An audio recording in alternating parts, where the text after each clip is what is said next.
Hi friends, ಇವತ್ತಿನ video ಮೂಲಕ village ಸ್ಟೈಲಲ್ಲಿ ಅಮ್ಮ ಮಾಡುವಂತಹ ಒಲ ಸೊಪ್ಪಿನ ಸೊಪ್ಪು ಸಾಂಬಾರ್ ಯಾವ ರೀತಿ ಮಾಡೋದು ಅಂತಂದ್ಬಿಟ್ಟು ತೋರಿಸ್ಕೊಡ್ತಿದ್ದೀನಿ. ತುಂಬಾ ಚೆನ್ನಾಗಿರುತ್ತೆ. ಬಿಸಿ ಬಿಸಿಯಾದಂತಹ ಮುದ್ದೆಗಾಗಿರ್ಬೋದು, ರೈಸ್ಗಾಗಿರ್ಬೋದು, ಕಾಂಬಿನೇಷನ್ನು ಸೂಪರ್ ಆಗಿರುತ್ತೆ. ಸೊ ಹಾಗಾಗಿ ಬನ್ನಿ ಇವಾಗ ಲೇಟ್ ಮಾಡ್ದಿರ ಒಲ ಸೊಪ್ಪಿನ ಸೊಪ್ಪು ಸಾಂಬಾರ್ ಯಾವ ರೀತಿ ಮಾಡೋದು ಅಂತಂದ್ಬಿಟ್ಟು ನೋಡೋಣ. ಪಾತ್ರೆಗೆ 1.5 ಇಂದ 2 ಲೀಟರ್ ಆಗುವಷ್ಟು ನೀರನ್ನು ಹಾಕ್ಕೊತಾ ಇದ್ದೀವಿ. ನೀರನ್ನು ಹಾಕ್ಕೊಂಡಿದ್ದಾದ ನಂತರ ಮೀಡಿಯಮ್ ಟು ಹೈ ಫ್ಲೇಮ್ನಲ್ಲಿ ಸ್ವಲ್ಪ ಬಿಸಿ ಮಾಡ್ಕೊಂಡಿದ್ದಾದ ನಂತರ ನಾನಿಲ್ಲಿ ಒಂದು 1/4 ಕಪ್ ಆಗುವಷ್ಟು ಕಡಲೆಬೇಳೆನ ನೀಟಾಗಿ ವಾಶ್ ಮಾಡಿಕೊಂಡು ಒಂದು 30 ನಿಮಿಷ ನೆನೆಸ್ಬಿಟ್ಟು ಹಾಕ್ಕೊತಾ ಇದ್ದೀನಿ. ಹಾಗೆಯೇ ಒಂದು 1/4 ಕಪ್ ಆಗುವಷ್ಟು ಅವರೆಬೇಳೆನ ಸಹ ಜಸ್ಟ್ ನಾನಿಲ್ಲಿ ವಾಶ್ ಮಾಡಿಬಿಟ್ಟು ಹಾಕ್ಕೊಂಡಿದ್ದೀನಿ, ನೆನೆಸಿಲ್ಲ ಅವರೆಬೇಳೆನ.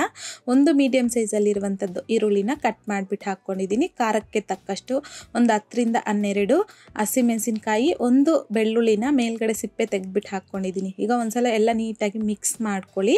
ಮೀಡಿಯಮ್ ಟು ಹೈ ಫ್ಲೇಮ್ನಲ್ಲಿ ಚೆನ್ನಾಗಿ ಕುದಿಸ್ಕೊಬೇಕು.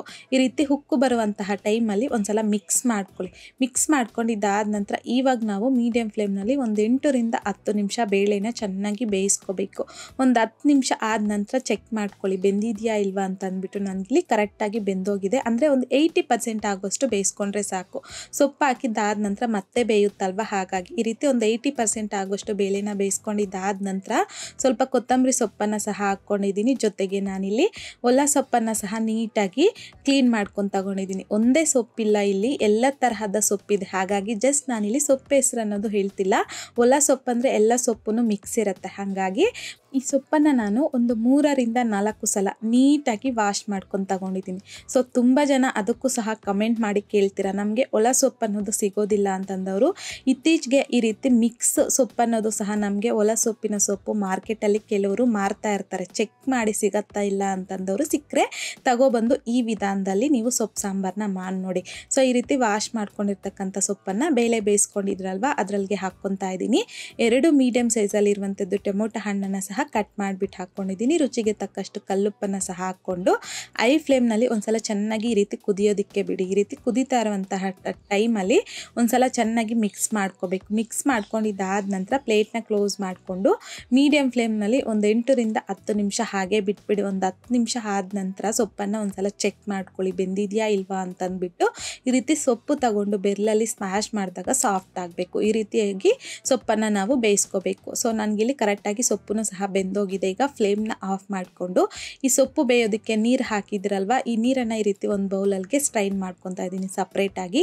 ಜೊತೆಗೆ ನಾವು ಬೇಳೆ ಬೇಯೋದಕ್ಕೆ ಹಾಕಿದ್ರಲ್ವ ಸೊಪ್ಪಲ್ಲಿ, ಈ ಬೇಳೆನ ಸ್ವಲ್ಪ ಎತ್ತಿಟ್ಕೊತಾ ಇದ್ದೀನಿ. ಸೊಪ್ಪು ರುಬ್ಬಿದ್ದಾದ ನಂತರ ಸ್ವಲ್ಪ ಬೇಳೆನೂ ಸಹ ಹಾಗೆ ಹಾಕ್ಕೊಂಡ್ರೆ ತಿನ್ನಲಿಕ್ಕೆ ಚೆನ್ನಾಗಿರುತ್ತೆ. ಹಾಗಾಗಿ ಈಗ ಸೊಪ್ಪನ್ನು ಈ ರೀತಿ ರುಬ್ಬೋದಕ್ಕೆ ಕೋಲ್ ಅನ್ನೋದು ಮನೇಲಿ ಇರುತ್ತಲ್ವ, ಅದರಲ್ಲಿ ಸಾಫ್ಟ್ ಆಗೋವರೆಗೂ ಚೆನ್ನಾಗಿ ರುಬ್ಕೋಬೇಕು. ಇನ್ ಕೇಸ್ ನೀವು ಮನೆಯಲ್ಲಿ ಸ್ಮ್ಯಾಶ್ ಮಾಡೋದಕ್ಕೆ ಯಾವ್ದು ಯೂಸ್ ಮಾಡ್ತೀರೋ ಅದರಲ್ಲೂ ಸಹ ರುಬ್ಕೋಬೋದು. ಬಟ್ ಯಾವುದೇ ಕಾರಣಕ್ಕೂ ನೀವು ಈ ಸೊಪ್ಪನ್ನು ಮಿಕ್ಸಿ ಜಾರಲ್ಲಿ ಮಾತ್ರ ಹಾಕಿ ಗ್ರೈಂಡ್ ಮಾಡ್ಕೋಬೇಡಿ, ಟೇಸ್ಟ್ ಚೆನ್ನಾಗಿರೋದಿಲ್ಲ. ಈ ರೀತಿ ರುಬ್ಕೊಂಡ್ಲೇಬೇಕು ಕೈಯಲ್ಲಿ, ಆವಾಗಲೇ ಚೆನ್ನಾಗಿರೋದು. ಸಾಫ್ಟಾಗಿ ರುಬ್ಕೊಂಡಿದ್ದಾದ ನಂತರ ನೀರನ್ನು ಸಪ್ರೇಟ್ ಮಾಡಿ ಇಟ್ಕೊಂಡಿದ್ರಲ್ವ, ಸ್ವಲ್ಪ ಬೇಳೆನೂ ಸಹ ಹಾಕಿ ಅದನ್ನೆಲ್ಲ ಪೂರ್ತಿಯಾಗಿ ಹಾಕ್ಕೊಬಿಟ್ಟಿದ್ದೀನಿ. ಈಗ ನೋಡಿ ಕನ್ಸಿಸ್ಟೆನ್ಸಿ ಅನ್ನೋದು ಈ ರೀತಿಯಾಗಿರುತ್ತೆ. ಈಗ ಒಗ್ಗರಣೆ ಹಾಕ್ಕೋಬೇಕು. ಪಾತ್ರೆಗೆ 2 ಟೇಬಲ್ ಸ್ಪೂನ್ ಆಗುವಷ್ಟು ಎಣ್ಣೆ, 1 ಟೀ ಸ್ಪೂನ್ ಸಾಸಿವೆ, ಅರ್ಧ ಟೀ ಸ್ಪೂನ್ ಜೀರಿಗೆ, 1 ಟೀ ಸ್ಪೂನ್ ಕಡಲೆಬೇಳೆ, 1 ಟೀ ಸ್ಪೂನ್ ಆಗುವಷ್ಟು ಉದ್ದಿನ ಬೇಳೆನೂ ಸಹ ಹಾಕ್ಕೊತಾ ಇದ್ದೀನಿ. ಹಾಗೆ ಒಂದು 1/4 ಟೀ ಸ್ಪೂನ್ ಆಗುವಷ್ಟು ಹಿಂಗುನ ಸಹ ಹಾಕ್ಕೊಂಡಿದ್ದೀನಿ. ಕಡಲೆಬೇಳೆ ಸ್ವಲ್ಪ ಲೈಟ್ ಗೋಲ್ಡನ್ ಕಲರ್ ಬಂದಾದಮೇಲೆ 2 ಒಣಮೆಣಸಿನ್ಕಾಯಿ, 1 ಮೀಡಿಯಮ್ ಸೈಜಲ್ಲಿರುವಂಥದ್ದು ಈರುಳ್ಳಿನ ಸಣ್ಣದಾಗಿ ಕಟ್ ಮಾಡಿಬಿಟ್ಟು ಹಾಕ್ಕೊಂಡಿದ್ದೀನಿ. ಕರಿಬೇವನ್ನು ಸಹ ಹಾಕ್ಕೊಂಡು ಮೀಡಿಯಮ್ ಫ್ಲೇಮ್ನಲ್ಲಿ ಈರುಳ್ಳಿ ಈ ರೀತಿ ಗೋಲ್ಡನ್ ಕಲರ್ ಬರೋವರೆಗೂ ಫ್ರೈ ಮಾಡ್ಕೊಂಡಿದ್ದಾದ ನಂತರ ನಾವಿಲ್ಲಿ ಸೊಪ್ಪನ್ನು ರುಬ್ಬಿ ಪಕ್ಕಕ್ಕೆ ಎತ್ತಿಟ್ಕೊಂಡಿದ್ರಲ್ವ ಅದನ್ನು ಹಾಕ್ಕೊತಾ ಇದ್ದೀನಿ. ಸೊ ಟೇಸ್ಟ್ ನೋಡಿಕೊಂಡು ಸಾಲ್ಟ್ ಏನಾದರೂ ಕಡಿಮೆ ಇದ್ದರೆ ಸಾಲ್ಟನ್ನು ಸಹ ಈ ಟೈಮಲ್ಲಿ ಅಡ್ಜಸ್ಟ್ ಮಾಡಿಕೊಂಡು ಮಿಕ್ಸ್ ಮಾಡ್ಕೊಂಬಿಡಿ.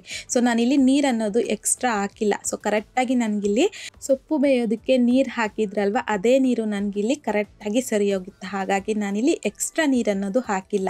ಎಕ್ಸ್ಟ್ರಾ ನೀರು ಅನ್ನೋದು ನಿಮಗೆ ಸ್ವಲ್ಪ ಗಟ್ಟಿ ಆಯಿತು ಹಾಕಿದ್ದೀರಿ ಅಂತಂದರೆ ಕುದಿಸ್ಕೋಬೇಕಾಗತ್ತೆ. ಈ ಟೈಮಲ್ಲಿ ನಾನು ಜಸ್ಟ್ ಸೊಪ್ಪು ಬೇಯೋ ನೀರನ್ನು ಮಾತ್ರ ಹಾಕಿ ಮಿಕ್ಸ್ ಮಾಡಿಕೊಂಡು ಫ್ಲೇಮ್ನ ಆಫ್ ಮಾಡ್ಕೊಂಡ್ಬಿಟ್ಟಿದ್ದೀನಿ ಅಷ್ಟೇ. ಈಗ ಸೊಪ್ಪು ಸಾಂಬಾರು ಅನ್ನೋದು ವಿಲೇಜ್ ಸ್ಟೈಲಲ್ಲಿ ರೆಡಿಯಾಗೋಗಿದೆ.